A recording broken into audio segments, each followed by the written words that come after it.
ট্রাম্পের হুমকি দেবার পরেও ৪,০০০ সেনা পাঠিয়েছে গ্রিনল্যান্ডে ডেনমার্ক। ট্রাম্প এখন অনেক ক্ষেপে আছে। ডেনমার্ককে ছাড়বে না ট্রাম্প। ট্রাম্পের হুমকির মধ্যেই গ্রিনল্যান্ডে আরও সেনা পাঠাচ্ছে ডেনমার্ক। গাজায় তুরস্ক ও কাতারের সেনাদের কেন স্থান নেই?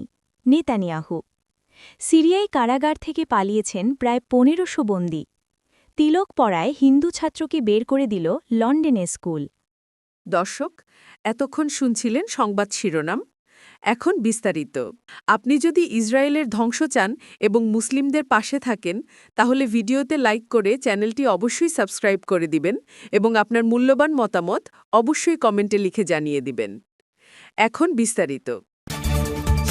ট্রাম্পের হুমকির মধ্যেই গ্রিনল্যান্ডে আরও সেনা পাঠাচ্ছে ডেনমার্ক। মার্কিন প্রেসিডেন্ট ডোনাল্ড ট্রাম্পের গ্রিনল্যান্ড নিয়ন্ত্রণ দেওয়ার হুমকির মধ্যেই ভূখণ্ডটিতে আরও সেনা পাঠিয়েছে ডেনমার্ক। সোমবার ১৯ জানুয়ারি সন্ধ্যায় রয়্যাল ডেনিশ সেনাবাহিনীর প্রধান পিটার বয়সেন এবং সৈন্যদের একটি উল্লেখযোগ্য দল পশ্চিম গ্রিনল্যান্ডের কাঙ্গার লুসুয়াকে অবতরণ করে। পাবলিক ব্রডকাস্টার টিভি2 জানিয়েছে ৫৮ জন ডেনিশ সেনা আর্কটিক অঞ্চলে অবতরণ করেছে এবং অপারেশন আর্কটিক এন্ডুরেন্স নামে চলমান বহুজাতিক সামরিক মহড়ায় অংশগ্রহণের জন্য আগে পাঠানো প্রায় ৬০ জন সেনার সাথে যোগ দিয়েছে। ডেনমার্কের প্রতিরক্ষা মন্ত্রণালয় এবং ডেনিশ সশস্ত্র বাহিনী তাৎক্ষণিকভাবে এ বিষয়ে মন্তব্য জানতে চাইলে সাড়া দেয়নি। ট্রাম্প বিশাল খনিজ সমৃদ্ধ আর্কটিক অঞ্চলের নিয়ন্ত্রণ নেয়ার জন্য সামরিক শক্তি ব্যবহারের সম্ভাবনা উড়িয়ে দিতে অস্বীকৃতি জানানোর কয়েক ঘণ্টা পরেই এই মোতায়েনের ঘটনা ঘটে, যা মার্কিন প্রেসিডেন্ট ওয়াশিংটনের নিরাপত্তার জন্য অত্যন্ত গুরুত্বপূর্ণ বলে দাবি করেন। এদিকে ডেনমার্ক গ্রিনল্যান্ডে মার্কিন সামরিক উপস্থিতি বাড়ানো নিয়ে প্রকাশ্যই কথা বলেছে, যদিও বারবার দাবি করেছে এই অঞ্চলটি বিক্রির জন্য নয় এবং জোর করে দ্বীপটি দখলের যে কোনো পদক্ষেপ ন্যাটোর সমাপ্তি ডেকে আনবে। গাজায় তুরস্ক ও কাতারের সেনাদের কেন স্থান নেই? নেতানিয়াহু। যুদ্ধ-পরবর্তী গাজায় আন্তর্জাতিক বাহিনীতে তুরস্ক ও কাতারের সেনাদের কোনো স্থান দেয়া হবে না বলে মন্তব্য করেছেন ইসরায়েলি প্রধানমন্ত্রী বেনিয়ামিন নেতানিয়াহু। গত বছর ফিলিস্তিনি সশস্ত্র বাহিনী হামাস ও দখলদার ইসরায়েলের মধ্যে যুদ্ধবিরতি হয়। এই চুক্তির দ্বিতীয় ধাপ শুরুর প্রস্তুতি চলছে।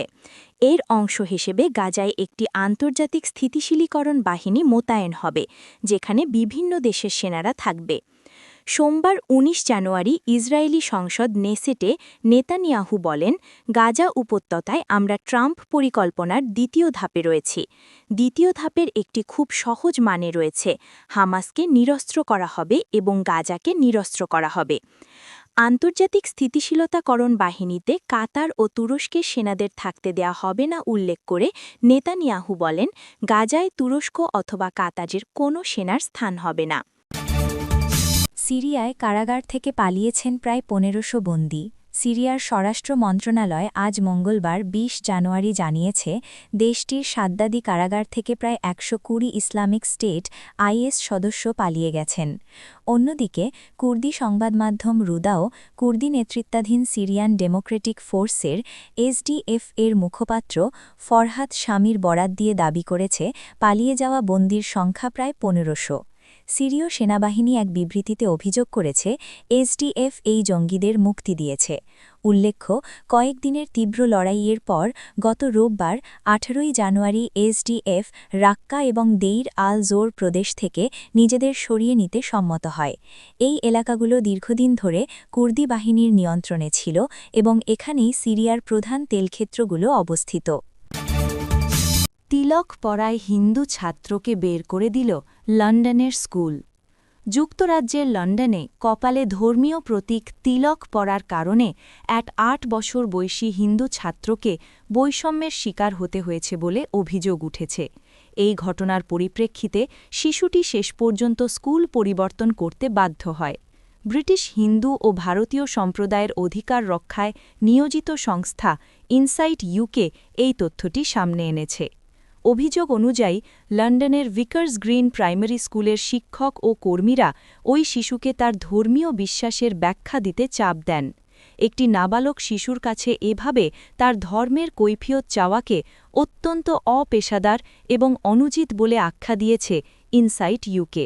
শুধু তাই নয়, স্কুলের প্রধান শিক্ষক বিরতির সময় শিশুটির ওপর এমনভাবে নজরদারি করতেন যা তাকে ভীত ও আতঙ্কিত করে তুলত। এর ফলে শিশুটি খেলাধুলা ছেড়ে দিয়ে নিজেকে সবার থেকে গুটিয়ে নিতে শুরু করে। আরও অভিযোগ উঠেছে যে ধর্মীয় আচার পালনের কারণে শিশুটিকে স্কুলের বিভিন্ন দায়িত্বশীল পদ থেকে সরিয়ে দেওয়া হয়।